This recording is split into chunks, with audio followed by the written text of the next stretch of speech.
सलाम है मेरे उन प्यारे प्यारे व्यूअर्स को जो नोट कर रहे हैं कि कुछ टाइम से मैं गायब हूँ। अपनी अपडेट्स पोस्ट करने के लिए मैं बहुत डिले कर रही हूँ। अगर तो आपने कमेंट्स बॉक्स में मुझे बताया कि आपने मुझे मिस किया है तो मुझे पता चलेगा कि आपने ये नोट भी किया है। चलें, जिन्होंने नोट नहीं भी किया मैं उनको बता दूँ कि मैं आजकल डीप क्लीन में बहुत बिजी हूँ। रेगुलर रूटीन तो आज भी मेरे अपने जिम्मा ही है, लेकिन मैंने डीप क्लीन के लिए अपनी आज एक हेल्प लाई हुई है। वही 150 रियाल पर डे वाली हेल्प, जिसका 30 रियाल पर आर मुझे पड़ता है और साथ में टैक्सी का किराया भी। हाँ, तो डीप क्लीन के लिए तो मुझे बुलाना पड़ता है। रेगुलर रूटीन जितनी मर्जी कर लो, लेकिन डीप क्लीन का कीड़ा तो निकालना ही पड़ता है, और वो कीड़ा भी तो किचन में ही पाया जाता है। मेरा इसके साथ एक्सपीरियंस पहले भी बहुत अच्छा रहा, सो मैं इसको टैक्सी का किराया डबल देने पर भी बुला लेती हूँ। डिश वॉशर होने की वजह से बर्तन धोने का घंटा तो बच गया, तो मैं इसके साथ राजों के अंदर घुस के ही डीप क्लीन करने वाली हूँ। अभी इसे बॉक्सेस निकाल कर क्लीन करना थे और मैंने ही वापस रीसेट करना थे।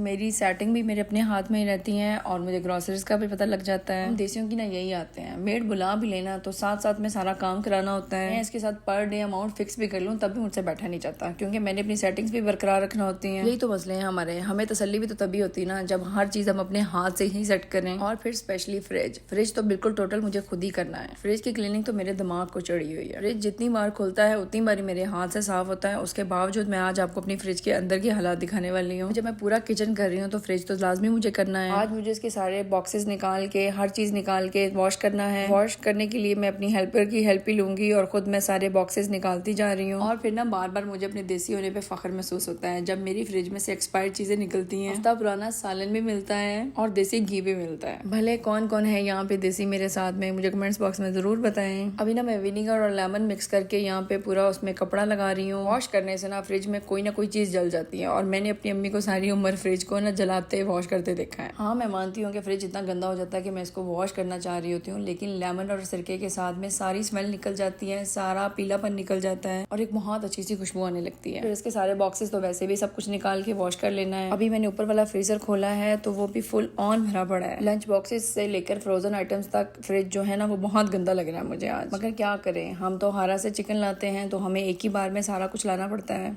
इससे पहले कि मैं फ्रिज को रीसेट करती, एक्चुअली इसके कंपार्टमेंट्स जो है वो ड्राई नहीं हो रहे थे। तब तक ना मेरी हेल्पर ने किचन वॉश करना स्टार्ट कर दिया, तो मैंने सोचा कि मैं बाकी घर का काम कर लूँ। बेडशीट को बचाने के लिए मैंने सफेद चादर क्यों डाली मैं आपको बताऊं। हमारे घर में ना खास गेस्ट आने वाली और हमने बेडशीट सेट कर ली, मगर अभी हमारे गेस्ट के आने में 2 दिन बाकी थे, तो मैंने सोचा कि बेडशीट तो बहुत गंदी हो जाएगी, सो मैं रात में सोने से पहले यहाँ पे व्हाइट बेडशीट डाल देती हूँ। बच्चे भले मेरे साफ सुथरे हों, लेकिन इस तरह से बेडशीट बहुत अच्छी रह जाती है। पहले ना मैं ऐसा करती थी कि जब बेडरूम यूज करना होता था तो मैं ऊपर व्हाइट बेडशीट बिछाया रखती थी, मगर अभी मेरे पास माशाल्लाह अल्हम्दुलिल्लाह बेडरूम्स के अलावा भी बहुत सारे रूम्स हैं, तो मुझे डे टाइम में तो व्हाइट बेडशीट की बिल्कुल भी कोई जरूरत नहीं रहती। ये खूबसूरत भी लगती है। बहुत सारे काम हमें मेहमानों के आने से बहुत पहले करना होते हैं, जैसा कि बेडशीट सेट करना, तो फिर व्हाइट बेडशीट का फार्मूला मेरे लिए बहुत काम करता है। और इधर मुझे स्टीम क्लीन भी करना है अपने फ्लोर्स को, तो ये तो मेरी हेल्पर बिल्कुल नहीं कर सकती। ये तो मेरी अब डेली रूटीन का पार्ट है। इसके साथ में ही मोपिंग हो जाती है, बहुत अच्छा रह जाता है ये स्टीमर। घर सैनिटाइज करने के लिए मैं आपको बताऊं कि मैं इसमें डिटॉल्स का यूज करती हूँ। फ्लोर डिटॉल्स के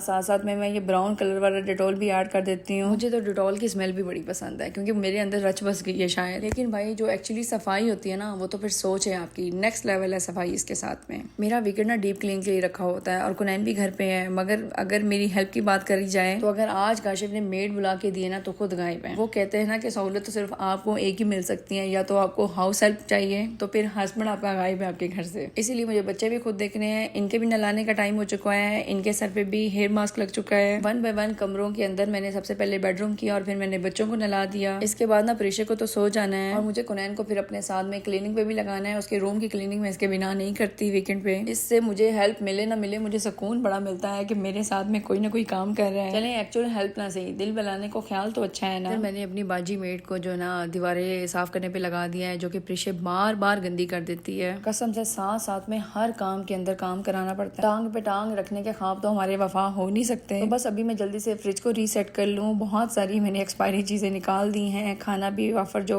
1 हफ्ते से ज्यादा पड़ गया था वो मैंने नीचे बिल्लियों की तरफ पहुंचा दिया है। पता है इस मामले में ना मेड्स बहुत अच्छी रह जाती हैं। अगर आपके पास डेली मेड आती हो तो आप डेली का खाना वेस्ट करने के बजाय उनके साथ शेयर कर लेते हैं। ना कोई ऑप्शन नहीं होती। अगर खाना बना लिया जाए तो फिर उसको वो 3-3 दिन भी खाना पड़ जाता है, और अगर ना खाएं तो फ्रिज की जीनत बन जाता है, और फिर फ्रिज से निकल के तो सीधा बिल्लियों के पास ही जाना होता है। वह अभी फ्रिज फ्रिज रीसेट करते हुए मुझे लग रहा था कि मेरी फ्रिज कितनी हॉली हो गई होगी। अगर फिर भी मैं आपके साथ शेयर करूँ ना, तो मेरी फ्रिज में क्या चीजें जरूरी होती हैं, जिसमें क्रीम्स आती हैं, सॉसेस में पिज्जा सॉस आती है, सिराशा हॉट सॉस आती है, लहसुन अदरक का पेस्ट आता है, मेयोनीज आती हैं, बॉइल्ड कॉर्न्स होती हैं, ब्रेड होती है, मस्टर्ड पेस्ट होता है, ऑलिव्स एंड चॉकलेट सिरप्स होते हैं। बस एक मैं केचप अंदर फ्रिज में नहीं रखती। इससे पहले कौन कौन सी चीजें होती हैं जो आप फ्रिज में नहीं रखते, मुझे भी बताएं। ये भी एक साइंस है भाई, जो चीजें बाहर खराब होना होती हैं उनको उठा के फ्रिज में क्यों रखना होता है। मेरी खराब होने वाली चीजों में ना देसी घी भी आता है, जो कि मैंने फ्रिज में ही रखना होता है। और फिर हाँ, अछवारों के साथ साथ में ना साबुत गर्म मसाला में भी कीड़े पड़ जाते हैं। अगर मैं इनको बाहर रखूँ तो मुझे फ्रिज में ही रखना होते हैं। और फिर फ्रिज की हाइजीन को लेके the most important thing is vegetables हो या अंडे हो, मैंने हर चीज को वॉश करके ड्राई करके बास्केट्स में ऑर्गेनाइजर्स में डाल के अंदर रखना है। बहुत एक्सपेंसिव ऑर्गेनाइजर्स तो मेरे पास नहीं है, लेकिन मैंने शादी के स्टार्ट में 250 से जो ऑर्गेनाइजर्स लिए थे वो अभी तक मेरे साथ चल रहे हैं। बहुत बड़े बड़े व्लॉगर्स को, बड़े बड़े किचन क्वींस को बगैर वॉश किए हुए सब्जियों वाले पार्ट में रखते हुए देखा है। यार ऐसा सोचते हुए ना मेरा तो दिमाग ही बंद हो जाता है कि वो फिर किस तरह अपनी सेहत का ख्याल रखती हैं और फिर सोशल मीडिया की सासें भी उन्हें माफ कर देती हैं। वेल, फ्रिज तो अभी कंप्लीट हो गया, इसको साफ नहीं करना बल्कि साफ रखना है। 15 से 20 दिन के अंदर इसको डीप क्लीन भी करना है। कौन कौन एग्री करता है मेरे साथ में, अपनी रूटीन्स भी आप मेरे साथ शेयर करें मेरे कमेंट्स बॉक्स में।